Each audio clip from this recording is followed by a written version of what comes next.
Vintage is made possible by the Banfi Foundation. Banfi is an American winemaking family whose noble vineyard estate and cellars lie in the heart of Tuscany. Banfi, vintners dedicated to a better wine world.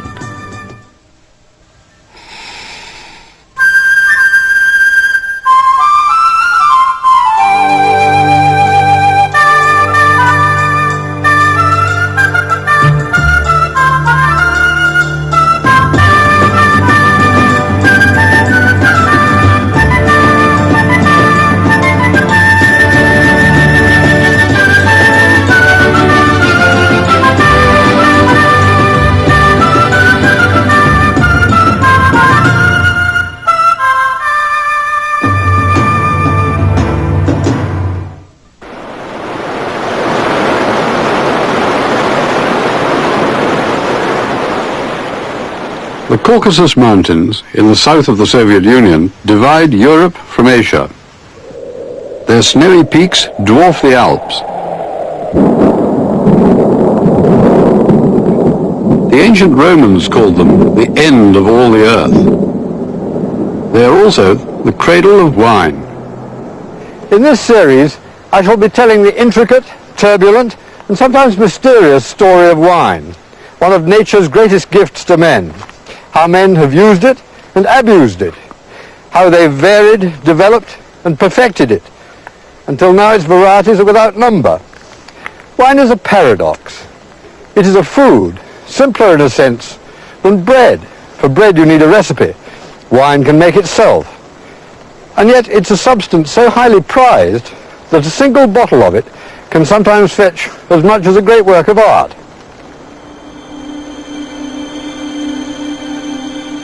The making of wine goes back into the mists of prehistory.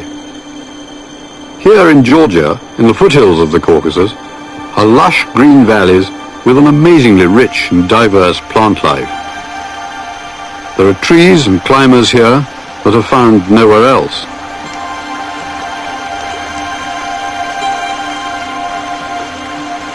By rushing streams like this, grapevines grow wild. One of them, a species slightly different from all the others, is the wine grape, Vitis vinifera. This is where man first learnt that its juice, fermented, makes a drink, unlike all others. It was probably here that man first cultivated grapevines, as most Georgian farmers still do. Many farms are still as they must have been for thousands of years, small holdings run by a man and his family. One such man is Shota Sharashidze, who invited me to see Georgian winemaking in all its primeval innocence, the process at its simplest and most fundamental. It starts with all the family picking the grapes.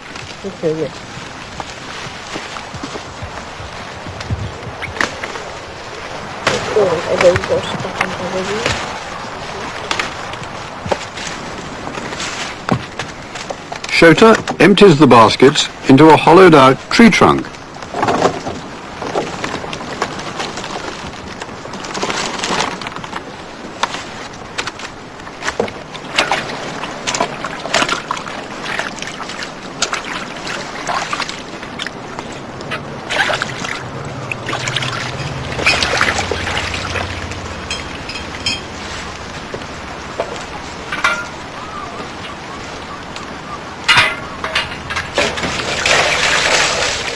Then, after a scrupulous washing, which is perhaps not so traditional, he crushes the grapes with the instruments nature provided for the purpose.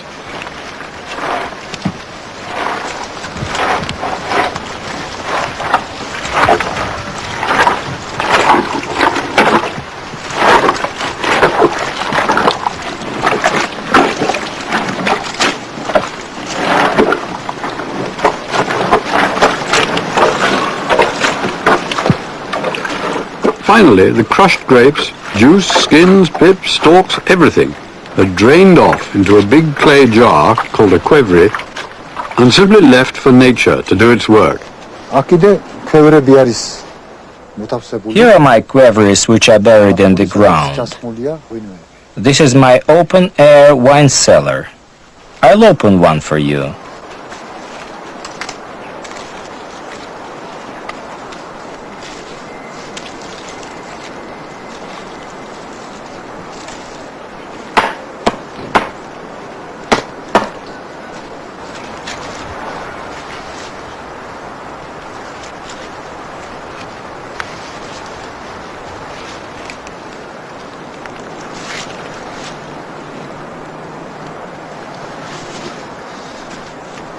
This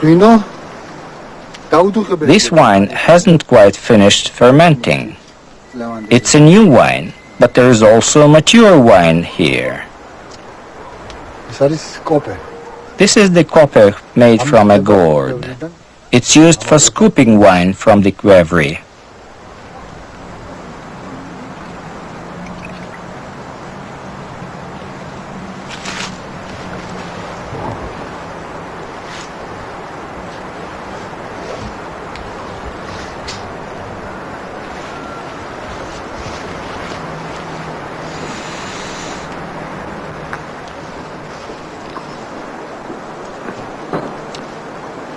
It's like nothing I've tasted before, really. It's sharp, fizzy, it's got good strength, it's got a tremendous lot of flavour. This is not like a modern wine that's gone through a winery at all. It's got guts, I would say. What's happened to the juice to turn it into wine? The sugar in the grapes, which is about a third of their volume, is transformed by the natural yeasts that form a bloom on their skins into alcohol and bubbles of carbon dioxide. Grapes are the only fruit with enough natural sugar to ferment into a drink with enough alcohol to preserve it. In other words, wine. This is in the process of fermentation. Oh God, that's a good dark red. To preserve even wine, though, you need to keep it sealed, and preferably keep it cool, which is why the Georgians bury their clay containers, their qvevris. Out of the ground, they look like this.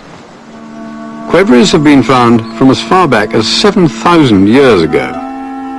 They're the direct ancestors of the vessels in which all the wine of the ancient world was made.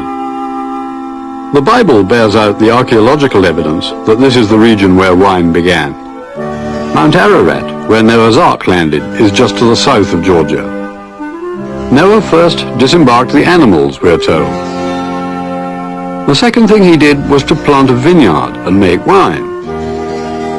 But this is where another aspect of wine comes into the picture. He drank too much and was, as the Bible puts it, uncovered, to the eternal disgrace of his family.